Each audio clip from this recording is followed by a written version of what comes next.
Okay, I think we're online. You have on your computer there the number of people who are actively viewing right now. I think you have to scroll down a little bit.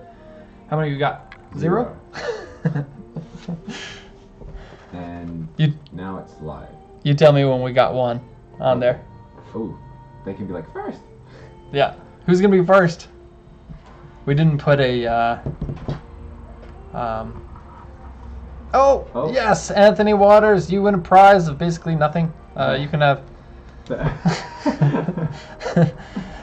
you can have a box of tissues that we got in the office, conveniently next to the computer here. Also, Awie's stapler, also conveniently near the computer. And the tissues.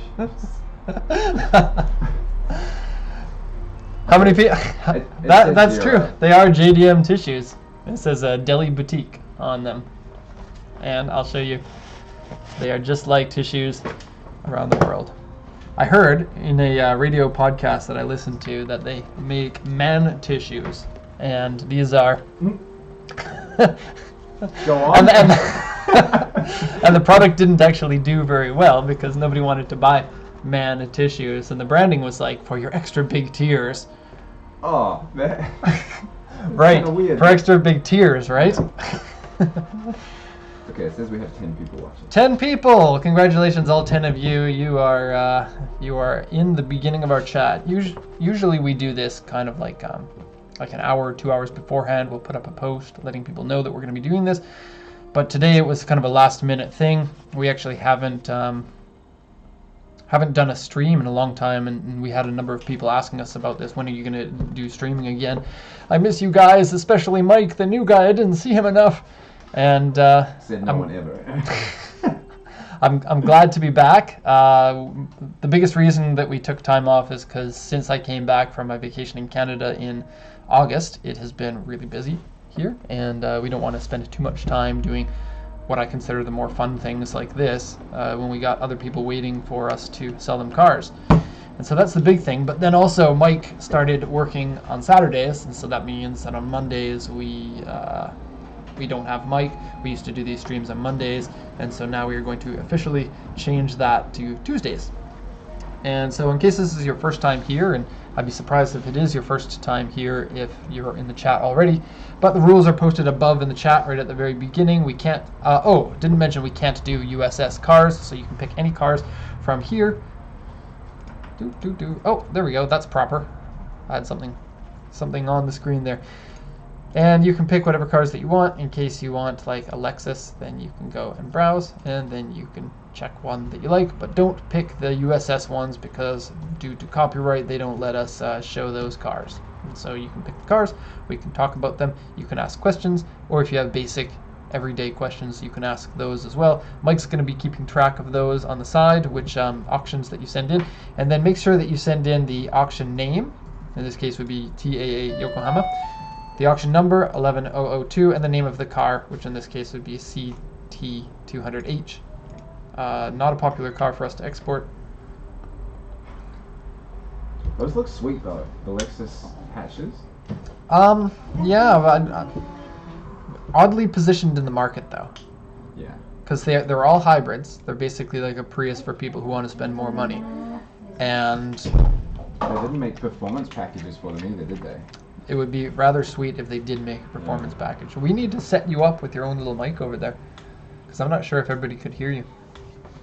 Because the speakers, they're facing this way. And then in the, what is this, webcam? I can do ASMR. I've been hearing so much about ASMR recently. I see it advertised everywhere. Here's a question for the chat. What do you think about ASMR? I want to know about this because I know what I think about it, and they just did something on the H3 podcast about ASMR, and I had a feeling like Ethan was like, this is too crazy, but the person I'm speaking to, I can't be too mean to them, but this is pretty crazy. Tony says we can hear Mike. Oh, cool. Mike, can you please sample your ASMR? I don't know much about it. I just know that it's like weird whispering. Yeah, so come over to the mic, and you have to be really close to it. Hi. No, I'm not doing that. Mike, come to ASMR. And they turn the gain way up so that you can hear like all the saliva in the mouth. Yeah, Like, if that's what that is, I'm not a fan. Someone just said, "Get away from me." Get away from me. That person's name is content deleted. That's kind of funny. Yeah.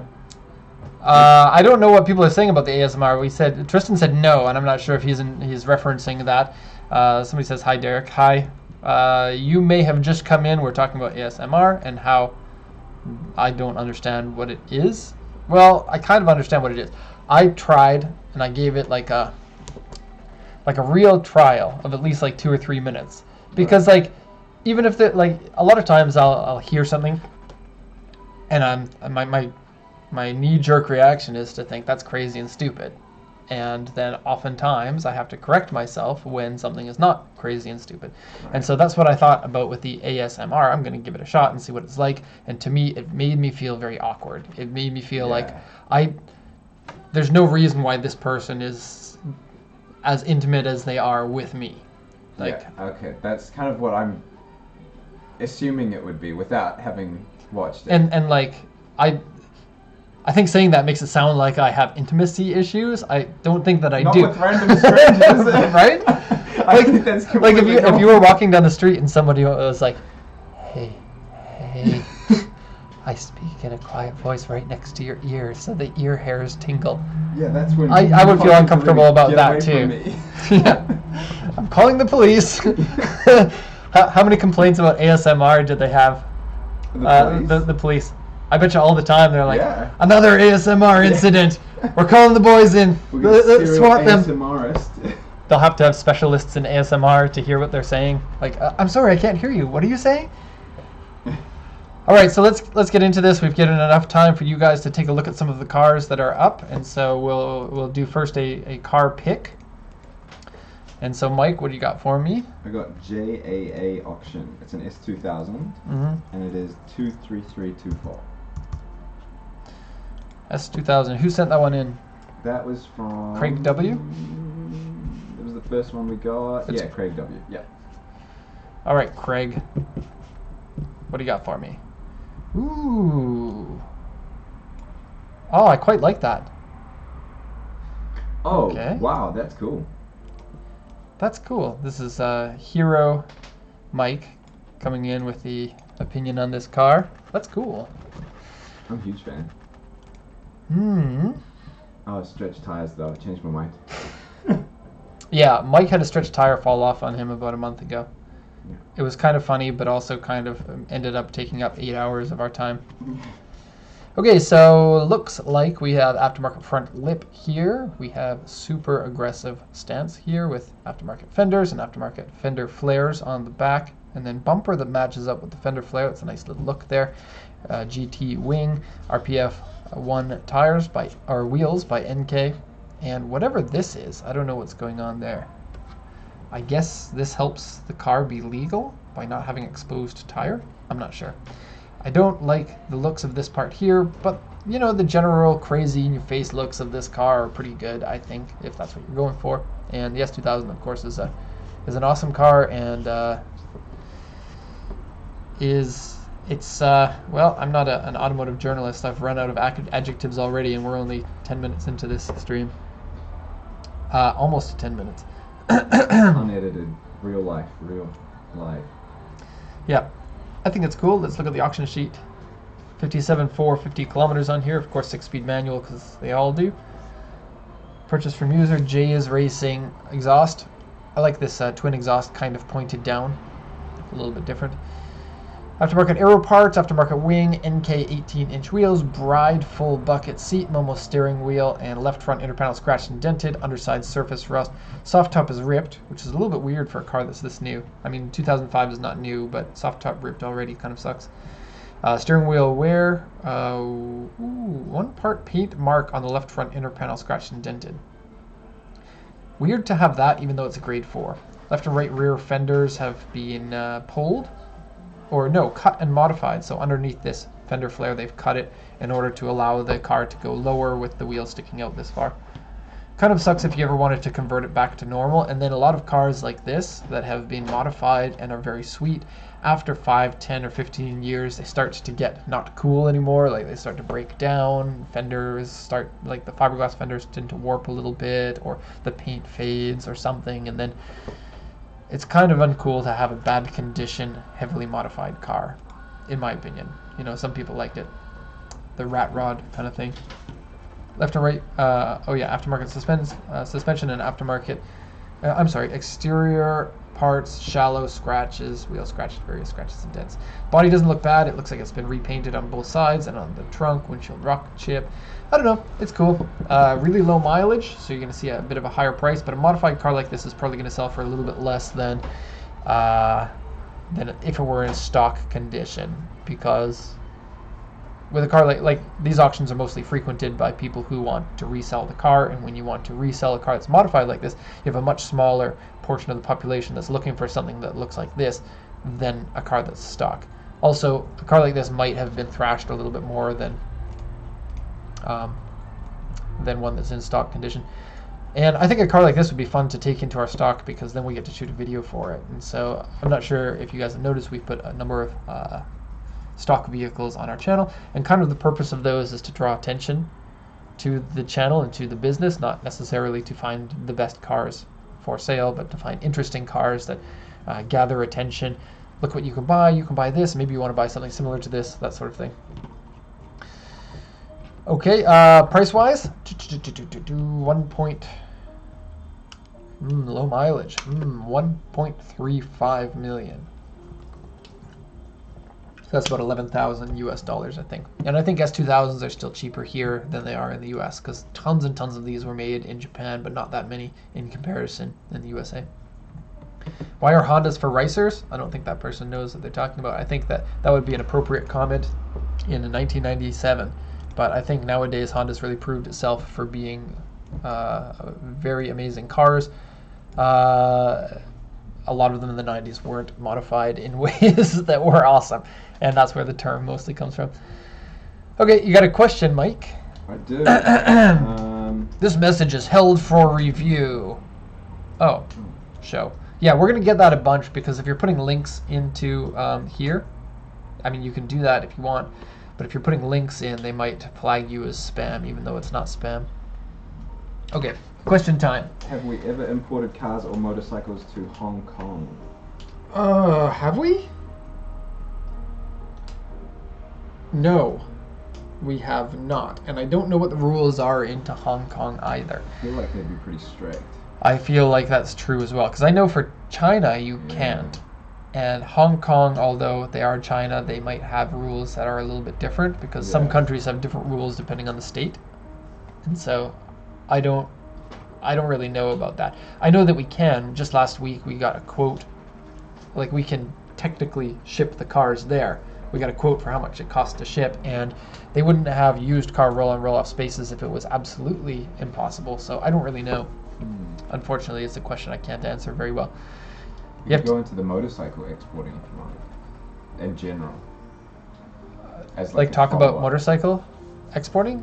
Not just to Hong Kong, but in general. Yeah, okay. So sometimes we get people asking us about motorcycle exporting, and we don't really do it. We've sent a few motorcycles out, but the issue with motorcycles is kind of twofold.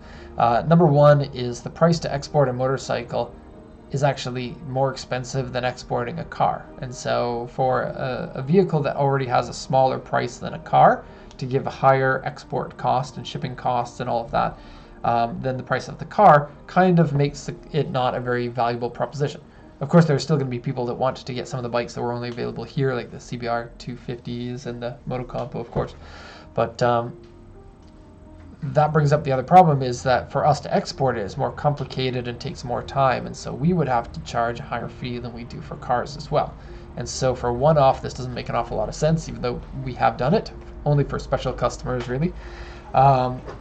And if you really wanted to do it, like, we could set up a container full of bikes if that's what you wanted to do, but really if we're doing one-off, it's not worth our time to do that unless we charge a stupidly high fee. So Somebody come at me and say, I want to buy 40 motorcycles, and then we'll negotiate with you about that. That's a good question, Mike. Thank you for asking that. Okay, I'm just going to go through the comments here. Mike, if you got something for me, let me know. I do have a couple of cars, if you like. That's my blow-off valve sound, or the fluttering of the turbo. I have an NSX, another one from Craig. Another one from Craig. All right. Craig? 4183 CAA Gifu. CAA Gifu. Okay, NSX. Let's have a look at the picture. Oh, it has Civic Type R wheels on it. That's a little bit strange. Here's something weird about the NSX. The NSX has staggered wheels as a stock setup. It comes stock with 15s on the front and 16s in the back. Oh. The tires in the back are actually bigger circumference as well, so it's not a lower profile in the back. It's, I think, the same size profile of 45 on the fronts and the rears. If you change your wheels to an aftermarket set and you don't have the rear one larger than the front one, the car won't run. It won't run properly. The computer throws a code and then puts it into limp mode so that you can't go over a certain RPM, which I think limits it to around 30 kilometers an hour or 35 or so. So we had that with one of the cars that we bought from auction. Kind of weird. Usually cars don't have that, especially a car that's not four-wheel drive, right? Because usually you can put whatever tire that you want on the rear. You can have giant tires on the rear and small ones on the front, no problem. But I guess the computer of the NSX doesn't want that. There needs to be like an 8% range of difference between front and rear tires, and it has to stay within that in order to not throw code. Okay, what do you think, Mike? I like NSXs. These look staggered, but they also look like the Type R wheels. So what's going on here? Could you buy this as an optional wheel? I feel like I've seen those on NSXs before. I may be wrong. Maybe Sure. it is not a Type R wheel. Oh, holes in my knowledge. Oh, silver car, white wheels. I would not. Are you talking about our BMW? Just saying. I would not go wow. for these seats because they look like a pain in the butt to get in and out of. And I quite like the seats in the NSX, even though you can't adjust the back, which is a big thing for me because for me, I have long legs, long arms, and a short torso. And so that usually means that I have to put the seat back really far in the car, but then the steering wheel is too far away from me. So I have to put the back up really straight in order to reach the steering wheel. But it actually works out fine for me, the original seats. These ones, not into this type of seat for a street car at all, because I don't like getting in and out of these. And we have so many, like when we're working, it's always move a car, move a car, move a car. And then getting in, start the engine, drive it for like 10 seconds, and then get out. And if we have too many cars with this kind of seat in it, I just feel like punching something.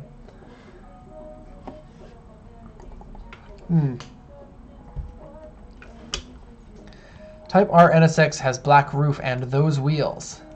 Very cool. So they painted the roof black to look like a Type R, I suppose. Thank you, Ryan Lee, for pointing that out. It's an NSX-R. Look at the logo. It's red. Is it really? We haven't looked at the sheet yet, so we don't know. A lot of people in Japan are going to take an NSX and turn it into an NSX-R looking car.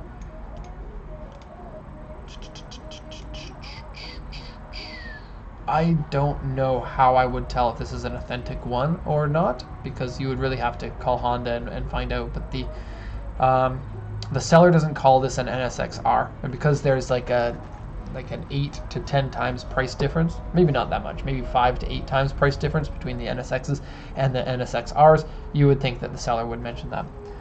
And then here in the sales points it says interior has some Type R parts, Type R dampers, I guess on the suspension, HID, Type R shift knob, ABS, left and right red Recaro seats, NA2 brake calipers. So that would be from the next generation that came with 3.2. I guess it's like a post-facelift because it's still the same generation, maybe? I don't know. NA1 for the early ones, NA2 for the later ones. NA2 brake rotors, carbon engine lid. That's kind of cool. Aftermarket air filter.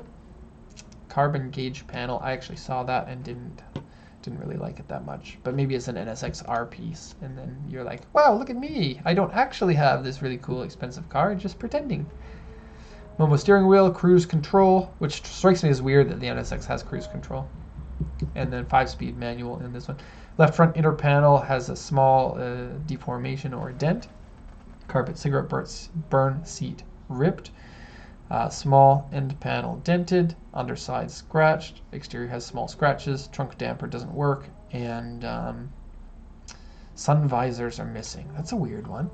Sun visors missing. The only people who ever take those off are when the roll cage doesn't fit inside the car. Oh, and I quite like the red door liners there. It's cool.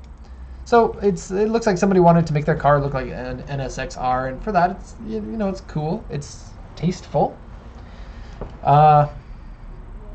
Cool on the wheels. I bet those are rather expensive if they are authentic, which they look like they are. Japan usually doesn't have inauthentic wheels, but you may be able to buy the same wheels for different cars. I don't know. Maybe not. Still cool. Price wise, maybe 4.5 million. No, it's gonna be more than that. 5.8 million yen. So about $45,000 is my guess. Mostly because of the low mileage here is gonna keep that price down. But it looks like NSX prices are kind of plateauing at the moment. Doesn't mean that they're not going to go up again in the future, but I think in the last 2 years or so they've stopped increasing. But it is because they're very expensive. 6 million, 8 million, 9 million yen sometimes. Oh, it looks like this mirror is broken. It's folded up. So it would have the electric folding mirrors. Okay. So it's cool. NSXs are cool. We got 2 Hondas so far. So yeah, we're definitely looking at the rice cars according to that one guy. NSXs and S2000s are total rice. That's sarcasm. Got to be crazy to smoke in an NSX? Yeah, then probably a lot of crazy people in Japan. Or crazy rich. Yeah, I think just a lot of people in Japan smoke cigarettes. Yeah. And then they don't care about smoking in their car because they're like, I'm stuck in traffic and I'm stressed out. Give me the nicotine. You know what? I don't see too many people vaping in Japan. Do you? No. But I have seen, like, you pull the ashtray out and there's just piles of cigarettes. That's more common. Yeah. I don't know. Does vaping... Maybe somebody knows in the comments here. This is another question to the comments. If you vape in a car, does it have the same damage to the interior smell as smoking does, or does vaping not affect the interior? Because if that's the case, then apple cinnamon interior, tutti frutti. It would smell like the air fresheners that they have here in Japan. Anybody? I'm waiting. Somebody who vapes. No, vape does not leave long-lasting smell. Okay, vape is going up on the list. Instead of minus 100 coolness points in people, it's now at minus 98 coolness points. 22 points? There. As far as I can tell, it has no permanent effect. Okay, that's cool. And I'm sorry to people who vape, but I personally think that it's kind of dumb, because I also think smoking is kind of dumb. Not kind of dumb, extremely dumb. Vaping leaves a disgusting film over everything. Cleaning glass and gauges is like wiping it with a slice of pizza. That is my favorite comment of the day, CLP. Wow. And I now feel like I want to contextualize this by wiping pizza on things to see what it looks like. Like, oh, I get it. That makes sense. Oh, it looks like that. Tomorrow you're going to come in, Mike, and your desk is going to have crazy monitor. Did you clean my desk with Or did you vape in here? I don't know. Can you find me a Z3 Coupe? Yeah, there are lots of them, but not manual transmission ones unless you go with the Z3 M Coupe. And those ones are super expensive. So there have been quite a few people asking, like, for us to find cars, so maybe we can show them how to search the auctions. Okay, cool. So if you want to search, you go to auction.pacificcoastjdm.com. And this is the way that this video series works, is you guys find the cars and then we'll talk about them. And then you can go to advanced search here. This is the one that I usually use. This one here shows you the past auctions. like the last 3 months. This one here is data on cars, and then this one here is for your account information. But I'm just using the guest account. You can log in with the details that are directly, like as soon as you come to this website, then it will say guest account is this login and this password, and then you put it in, and it's super easy. And then you just pick the make that you want, and we're going to be looking for a Toyota Supra. Toyota Supra. Okay, and then we want one that's legal for the USA, so we're going to go 1993 to 1994. Even though 1994 is not legal yet, it might be like a January one, and then you can get it in January. And then search. Oh, look at that! There are no Toyota Supras that are for sale right now. Okay, well, let's take the age requirement off. And we got 2 of them, both at non-turbo versions. And there you go, pretty easy. And then if you want to send one in, you just tell us the name of the car, Toyota Supra, and the CAA Chubu, and this number here. And then we'll look it up for you. And if you think that the car is super awesome, because sometimes there's like a normal car, like a Camry, and then someone did a very cool modification on it, tell us a little bit about that so that we can check it out. And then people in the chat, you can also look at each other's cars. We're not going to be able to get to everything in there, so if you want, look in the chat and you can look up some of those cars yourself. And no US. CLP, I'll make it a point to answer every time that you say something because I liked your previous comment. So any Toyota Toms, Altezas come through lately? Well, they only made 200 of those cars, which is a factory turbocharged Altezza, and they don't come through that often. Maybe 3 to 5 times a year or so. So when they do come in, if I had inventory money, I'd definitely buy one up because it'd probably be an easy thing to sell. Drift button on Supra. Is it true? Where's the drift button?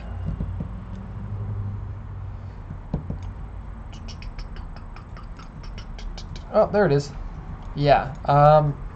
This one here, you can click it out with your thumb or you can click it in to give you different use for your e-brake.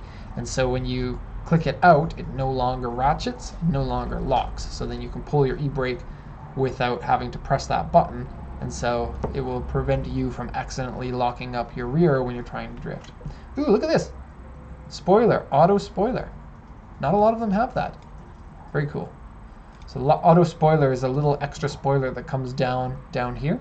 And like the Skyline has it too on the R31 and R32 on certain models. It's not very common. It's actually a good looking Supra. Almost all the Supras are good looking. I love them a lot.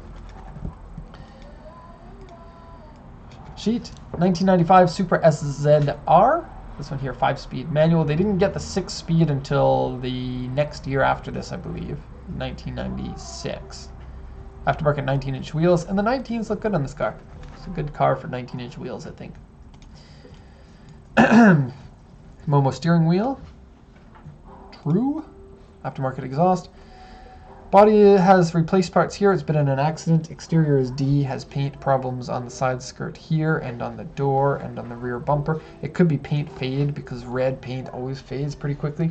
That's what it looks like on the side skirt. Mileage is reasonable. It's not too low, not too high. Engine oil leak, which is a common thing for the 2Js. Left side mirror doesn't fold. Aftermarket shift knob and suspension. The accident damage is right front inner panel wrinkles, and right front pillar has a small dent in it. So if you don't like cars that have been in an accident, don't buy this one. It seems like the accident was at least a 5 out of 10, if not higher. I don't like pillar damage myself. Some R-grade cars have small accidents and then it's nothing really to worry about, and I personally like to buy those cars because sometimes you can get a good deal on them. Depending on the type of car though, some R-grade cars are like 10% discount about, some of them are 20% discount, and it really depends on which type of car. For example, there are certain cars you wouldn't want to get as an R-grade, like an M3 or an Alpina or an AMG, because there are so many of those that are non-R grade, and those are potentially collector cars in the future, and then you don't want to ruin the collector value of the vehicle if it's been in an accident. Maybe S2000's one I wouldn't get in an accident. NSX definitely is, because the whole frame is aluminum, which can be difficult to repair properly. The Supra looks like a snake. Is that true? Rawr, I'm a snake. I guess so, but it would be a very short snake. Someone's asking how they find Ford cars at auction. Is that Ford Strange. Ka. Are Well, they I not? would show you, but they are so rare and so sought after that nobody ever has Ford Kas.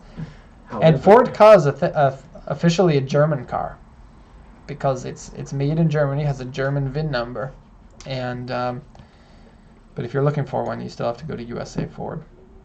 Let's see if we can find one. Also, someone wants to know if you're from Canada. From Canada, maybe someone can tell from my accent, and the marijuana reference in that one video that I just put up, because marijuana is legal in Canada.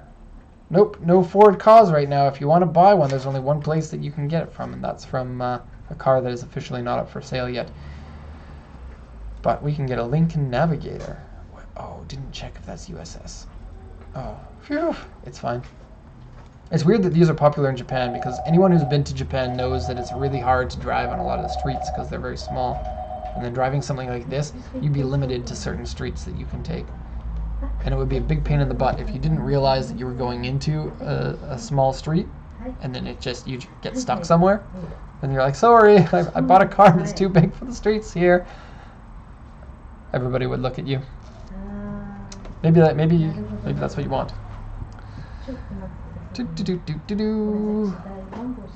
No salamander. Any fixer-upper. I don't know what I'm talking about. Oh, here's a good one. CAA Gifu 70372.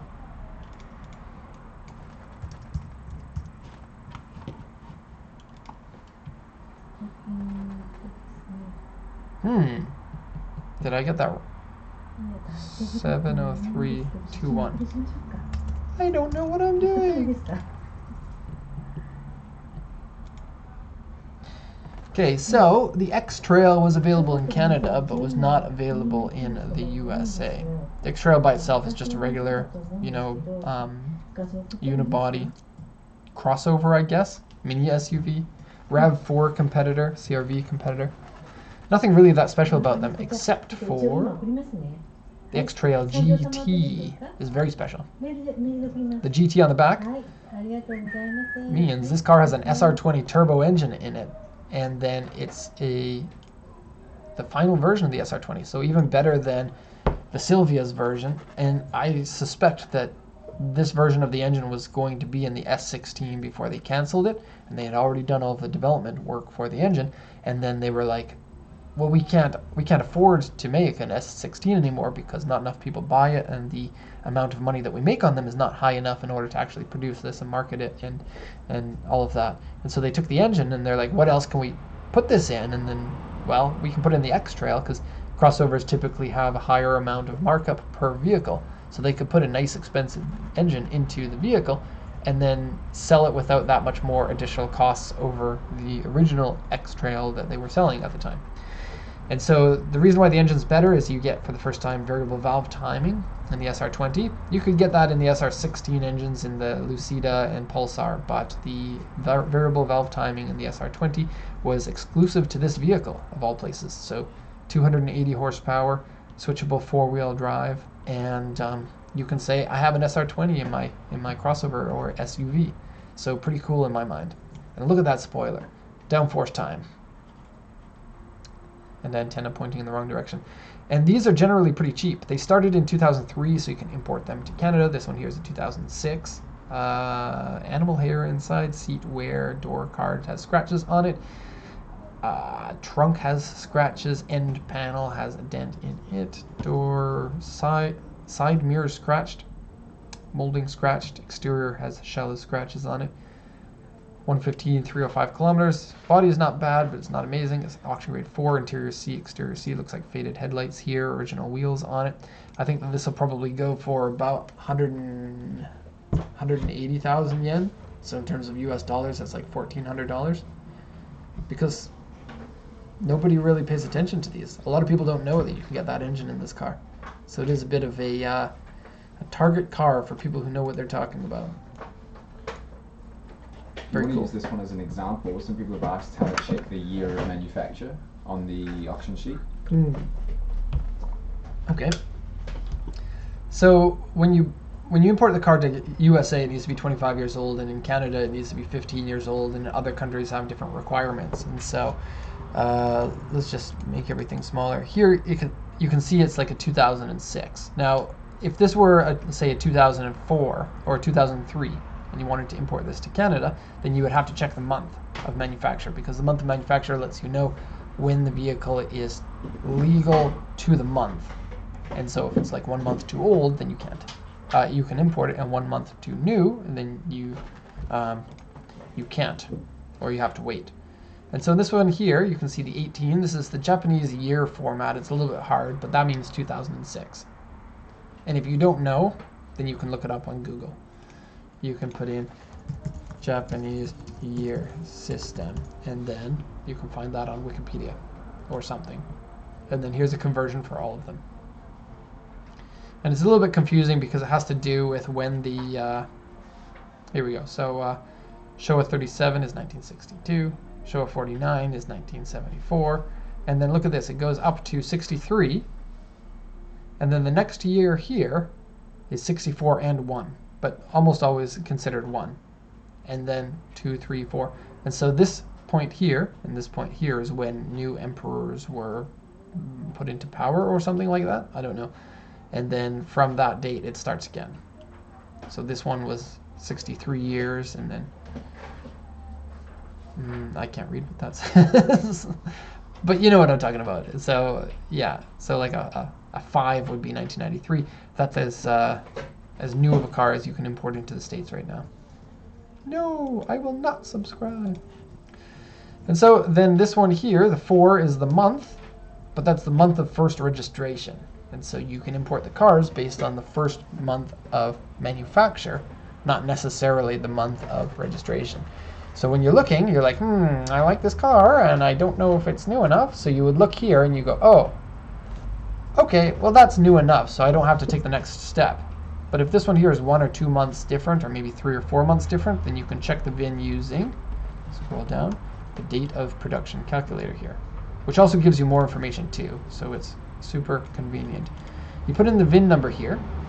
And VIN numbers for Japanese cars are not 17 digits. So they always start with a chassis number, you can see here. And then they have a dash, and then they have a number of digits after, which is the serialized production number. So put that in and press the find button. And so this one was produced in April and sold in April, which will be the case for about 60 to 70% of the cars. You can also see the chassis code is here, the original color code if you're curious about it. This one here is the interior color code for cars that come in different codes, but nobody knows what that means. Like K, you're like, oh, I don't know, what is that? It's called an SX Trail, SR20 VET. Note it's not the DET, the V is the variable valve timing version. 4-wheel drive GT with automatic transmission. It has some other things in here. It comes with the original toll collection box, and it comes with navigation in it. And then here's the name of the original color. So this is also a helpful way that you can find out the engine that is in the car. Like some cars come in gasoline and diesel, and so you can, check to see which engine it is this way. Yes, very convenient. That's the end of the story. I'm going to go through the chat. Hi, Mike. Thanks. Should I move to New Zealand? Mike, I'm going to let you answer that one. Should people move to New Zealand? I want to know what the answer is. New Zealand? What's the answer? Because should I move to New Zealand? Well, I think if you're moving from Australia to New Zealand, there's a lot less animals that'll kill you. Okay. More Japanese cars generally, I think. Easier to import. Yeah. Strangely, New Zealand has like number 1 or number 2 is always in the top 3 of the most amount of vehicles imported from Japan. So it's really weird. Yeah. Really weird that a country of only 4 million people import that many cars. Yeah. Do you guys go through cars really quickly? Do you have like probably high accident rates? Well, yeah, I think so. as soon as you buy the car and crash it immediately. Yeah. Well, I guess we got to buy more cars. That's right. We'll get another. Yeah. You have to say I can't do a New Zealand accent when New Zealanders are around. I don't know if I can either, really. You can't do a New Zealand accent? Unless what I sound like right now is from New Zealand. Yeah. Ford car. That's how I have to remind myself. No, that's Australian. Ford car. Is that Australian? More Australian, I think. There's hobbits. Are there hobbits there? Yes. They're Okay. all hobbits. We're all hobbits, I mean. Oh, but Yeah. you're like the tallest person who works here. Maybe I'm an elf.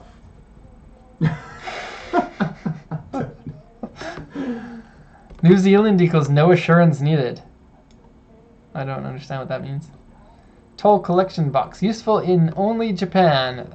I agree with that, but I think there are a lot of people who like the toll collection box because when you start up the car, the box says, "Kado ga toyu sarete imasen."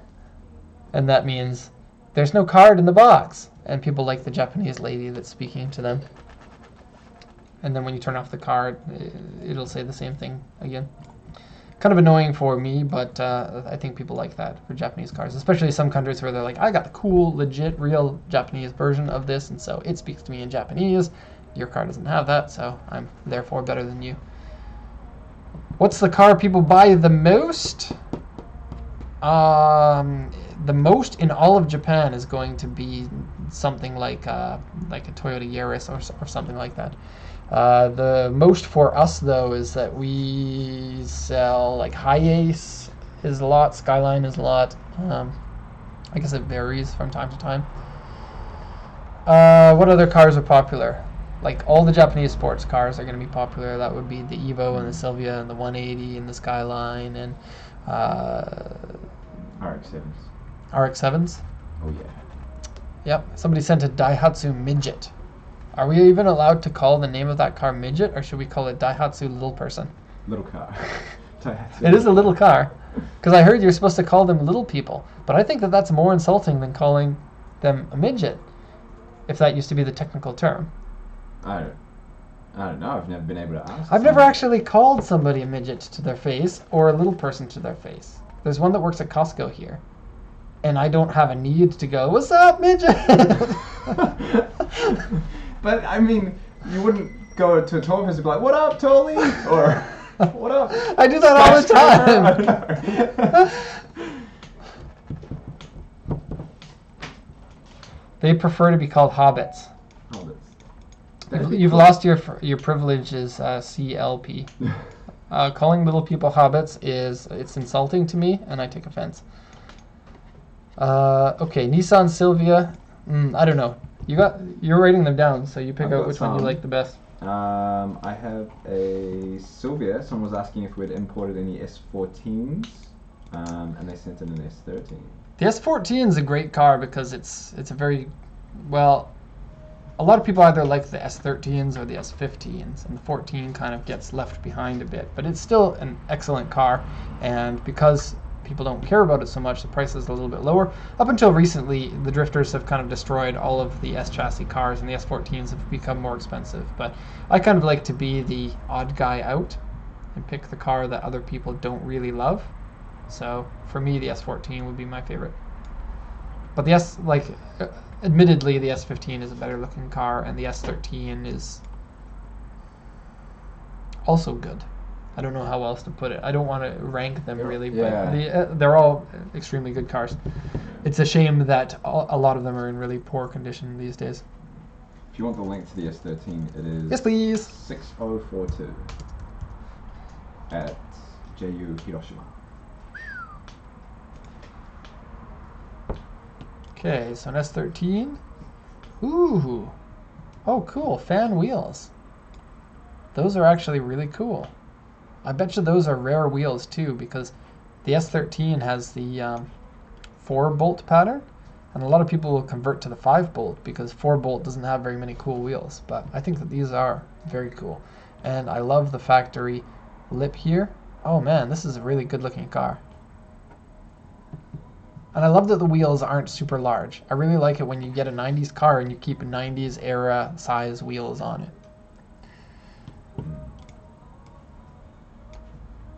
Okay, so, oh, this is a TH1, isn't it? TH1. That is the color code for the Midnight Blue Metallic. And it's not a super rare color, but it's nice. It's rare on the Skyline, not that rare on the Silvia. So K's is the turbocharged version. It's K's sunroof. Yes, the sunroof is rather rare on these in Japan. And then the US got a notchback version of the 180, which is the S13, but has the pop-up headlights at the front, which to me looks really odd because since I've been in Japan now for 12 years, this is what a Silvia looks like to me instead of the pop-up headlights. I like the projector headlights. I like how clean it is. It's not slammed down to the ground. It doesn't have a huge body kit on it, and this type of car is becoming increasingly rare these days. Look at that, one owner. They look really aggressive, like in that form, I think. Like Oh, yeah? for a factory car, yeah. I bet when they came out, people were just like, wow, what is this? Because everything at that time was boxy. In 1989, the round cars, when they started to come out again. And then I heard that this was Nissan's first CAD-designed car, so that's cool too. Ooh. Ooh, look at Derek throwing the knowledge. Ooh. He only said that because he wanted people to think he's cool. What? How many people do we have on? 77. 77 people officially don't think I'm cool anymore. I have released the information that lets people know. Oh, 1800cc means that it has a CA18 engine, which people don't like as much, but I still think it's a great engine. That's the problem is when you have a good thing and you have a great thing, a lot of people will think that because the great thing is out, the good thing is then the crap thing. And that happens all the time in car culture. And it's frustrating because you can own a legitimately great car like this one, and then people would be like, oh, wish you had the SR20 in it. I mean, you could troll everyone by saying, nope, it has an LS in it. Wouldn't that be funny? Yes. Super funny. Haha. Yes, please. I want someone to do that in Japan. Put an LS in? Yeah. I want to open a company that puts LSs in everything. I've actually thought about that, just because everybody hates LS swaps and everything, and it's so common in the USA, but in Japan it isn't. So the Japanese people, I think, would legitimately like to have the LS in their engine. I think so. And then I can be in the background laughing, going, ha ha ha, look at me, I'm ruining the world by putting LSs in everything. You just want to watch the world burn. You get people sharing your viral videos online just because you're putting LSs in everything, and then people would be sharing it thinking, look at how stupid this person is, but it would be bringing in more customers. Right? Because business would be booming. There's a certain percentage of the population that doesn't realize that the LS engine swap into a car is generally seen as a bad thing, but technically, like from a technical standpoint, it's a wonderful engine. And it's just an image problem that it has. And so the people who don't realize it has the image problem would be happy customers until they found out, and they'd come with pitchforks over to my business.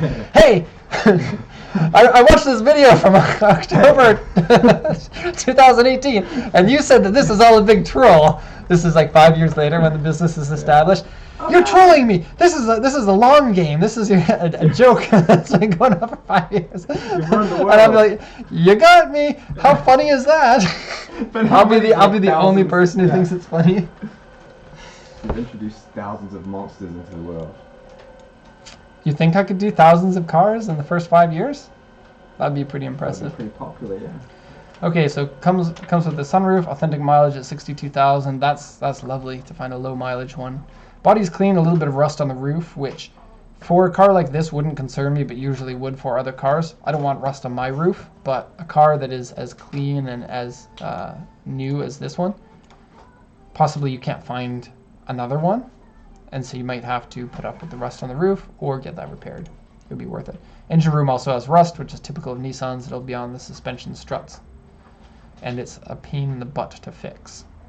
So I would probably still buy this car. I love the wheels. I wonder if these were optional wheels from Nissan at the time, because they kind of have that look. And then the idea of it is, and this has been debunked, but the idea at the time was that having the fan like this would pull the hot air out, so that you would have better cooling of your brakes. But it doesn't actually work. There's actually quite a few people asking for your price estimate on that too. On this one? It's popular, yeah. So when we do price estimates, there's some cars that are easy and some cars that are difficult to do, depending on the rarity of them. So when you have a car like this, which you could maybe not see again for another 8 months, it makes it really difficult to price out what we expect it to go for, because there are going to be some buyers who know this, and they're going to bid very strong accordingly. And so if you have enough of those buyers, it'll boost the price up a lot.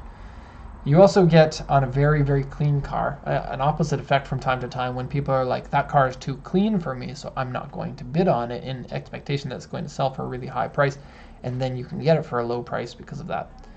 And so there is with uncertainty comes a bigger price range of possible prices that it could go for.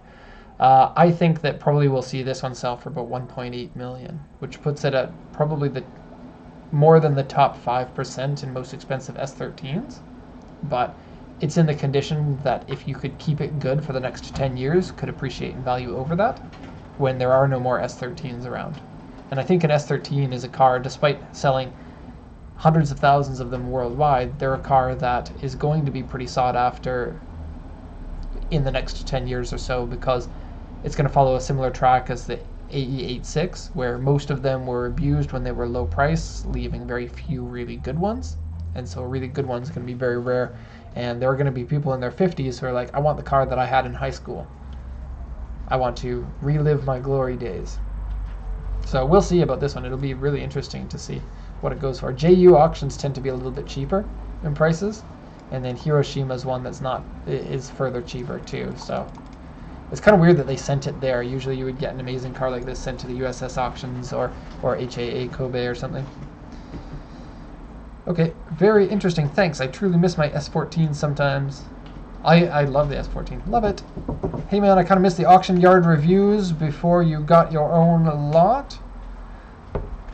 I can't remember which ones that he's talking about. Brisbane JDM. I think what he's talking about is when we went to the auction house. We're no longer allowed to do that because there is an exporter in Nagoya that doesn't like us, and then he ratted us out and recommended to the auction that we were posting videos of inside the auction and then to remove our license. He actually said that in the note. I recommend he lose his license over this because this is a very serious thing to have videos on YouTube that promote the service of buying cars from auction. And then the auction brought us in and had a meeting with us, and then they were like, okay, take the videos down, and it's fine. And then so we took down all the videos that were on the list. So, yeah. Derek equals the coolest. There's actually a lot of people Is it saying true, you Mike? were really cool. When? In the comments. I mean, if you want the... No, I think this is an inside. I think this is an inside joke. No, I'm serious. A lot of people like Derek equals car god. Derek equals cool, except... No, they've all gotten together and they're like, you know what? If we call Derek cool, he's going to go crazy like Michael Jackson. Or he'll believe it, and then we'll cut him down to size again, and then we can watch the rise and fall of Derek Weldon. And then Shane Dawson can make a YouTube video on it. I hope mine gets to be like an 8-part series. I want to beat Jake Paul. The only person who said that you were uncool was Craig, and that's because you're selling the BMW. Oh. Shuren says, what a jerk. Maybe he's already starting to cut me down. Maybe this is the beginning of the end. How much is a decent Sunny pickup? There aren't very many decent ones because they're old and prone to rust, and so a really decent one's like 500,000, 600,000. Can you see the comment that says you could either show or hide? What? Wait, say that again without laughing. I can't. There's a comment there to be approved. Is it coming up? Don't approve it, but... Why? Why, Marcus? Macas. Oh, Macas. If you want that to be shown, you have to put it in a politically correct sentence. Do you ever get Chrysler vehicles? Not really. They're not very popular in Japan. Jeeps are, and that's about it. And then Jeeps are really popular here because that is technically a Chrysler vehicle. There were also people asking about buying Euro vehicles from auction. Yes, depends on the Euro vehicle, but Japan has a lot of really low mileage Euro vehicles, and that's a big portion of what we sell and what's popular to export.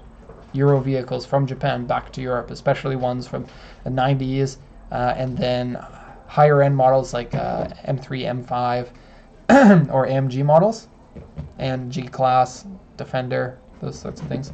What's your opinion on an E36 M3? Here we go. What? What was yours?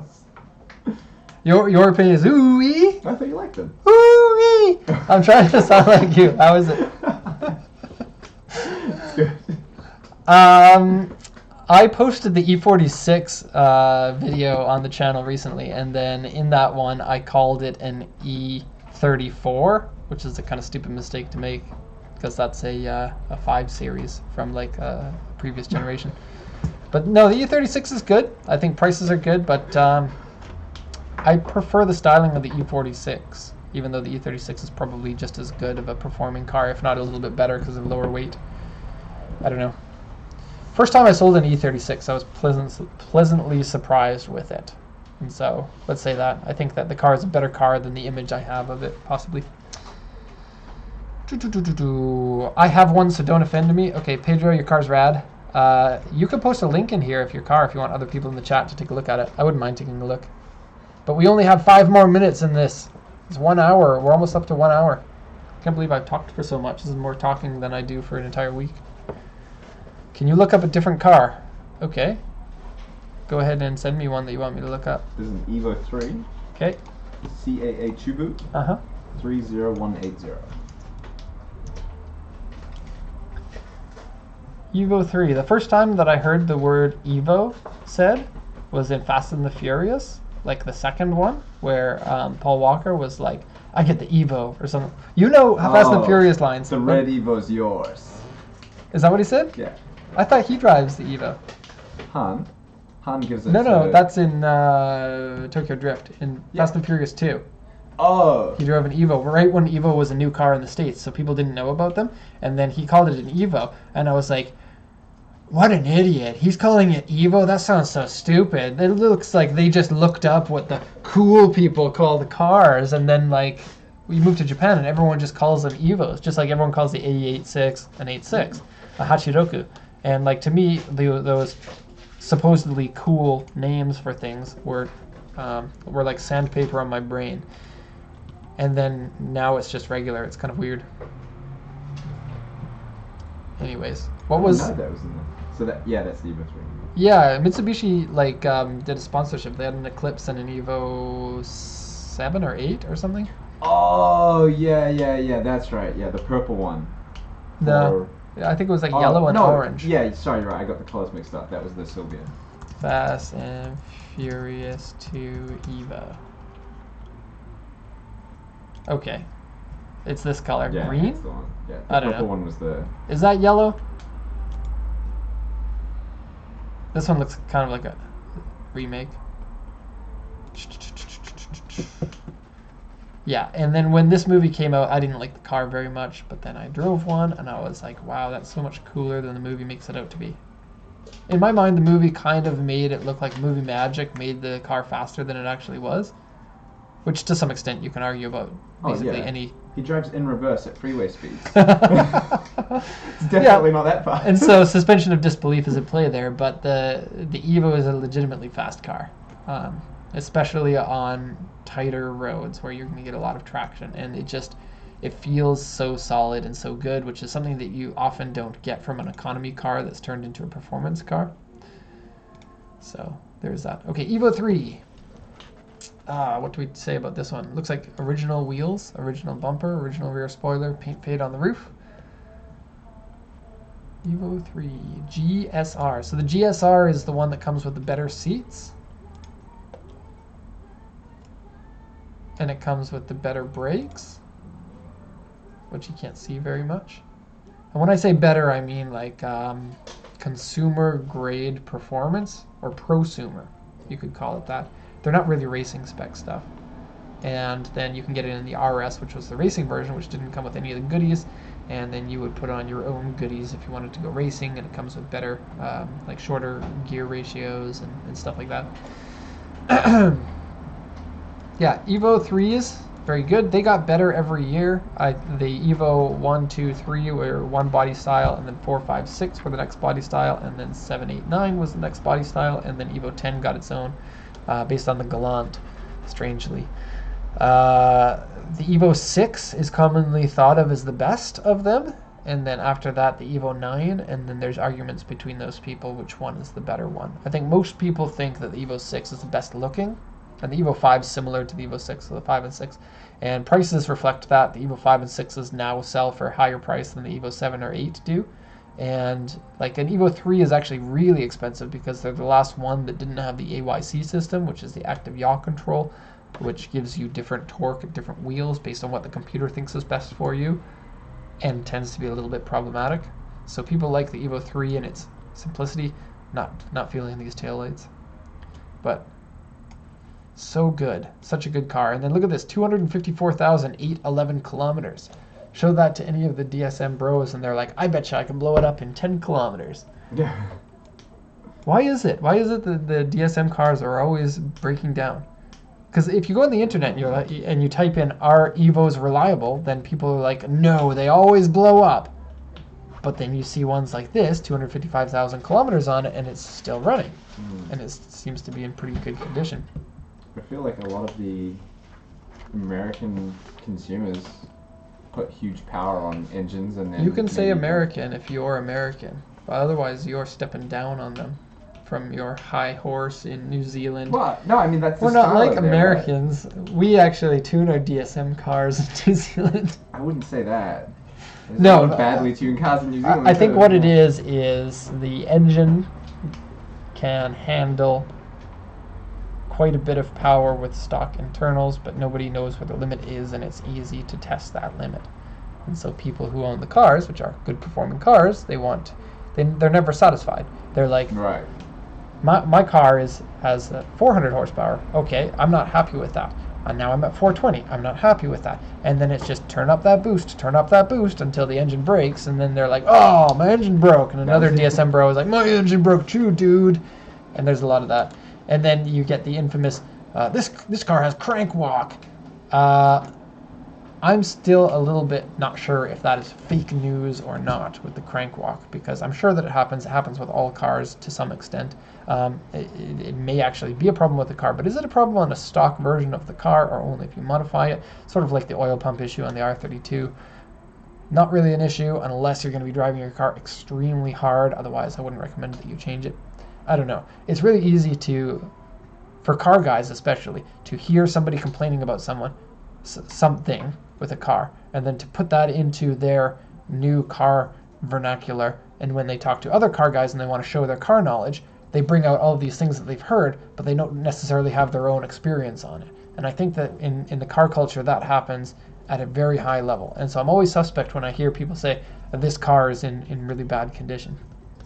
And a little point of irony here, I was just reading the sheet, it says engine has white smoke coming from exhaust. So maybe 250,000 kilometers on an Evo is a little bit high. Just ignore everything that I just said. I'm going to go back to the comments section to see if anyone's calling me cool still. Malon says, cool, you're back. I don't know what that means. Right. Hey? Does that kind of count? What? If you're cool? I mean, he's happy you're back, so he thinks you're pretty cool, right? Oh, no, I thought he was like, you're getting too heated, so you need to cool your back. Like, oh. Bro, you don't know what you're talking about Cool with the your back. DSM cars. Us DSM bros are the fastest street racers around. Okay. Maybe you're thinking positively. I think that I think you're right about that too. It's cool that you're back. It's cool. Derek equals cool square. Yep, with a button-up shirt. I look like a guy who goes around selling encyclopedias from door to door. Where are you guys in Japan? This is going to be my last question because we got to cut out. We're over an hour now, and we'll save this more for next week. We will do it again next week. Now that I've said it, I have to do it. Mike, we need to get the emails so that we'll have time to do this next week. Yes. We're in Japan. Are you guys? We're in Yokohama. Also, could I stop by your office if we visited in? Yeah, we take a lot of people stopping by in the office when they come to visit. We don't really want to open the doors to everybody, though, because we don't want this to become a bit of a tourist attraction to come and meet us, because we still have a lot of work to do. Yeah. Right? We're not that famous, though, are we? I mean, you definitely. You're Did you cool, see how many times it says that I'm cool on there? Listen, man. You bet I'm famous. But it is true. It only takes one customer a day to want to visit us to take up a valuable amount of time that we could use to something else, and we're already super busy. So. And it becomes even more difficult to get to everyone's emails. And Okay, I'm reading the comments, and this is like drugs to me. So I'm gonna have to stop. I'm gonna cut myself off for 1 week, and then next week I can open with, "It has been 1 week since I've answered questions in the chat." Let's tune in again to see how cool I am. Tell me how you feel, Derek. Were there any other questions? Okay, guys, thank you for joining us this time. I'm glad that we're back, and then see us again next week for more of the answering questions and just that. This is the end. Bye, guys.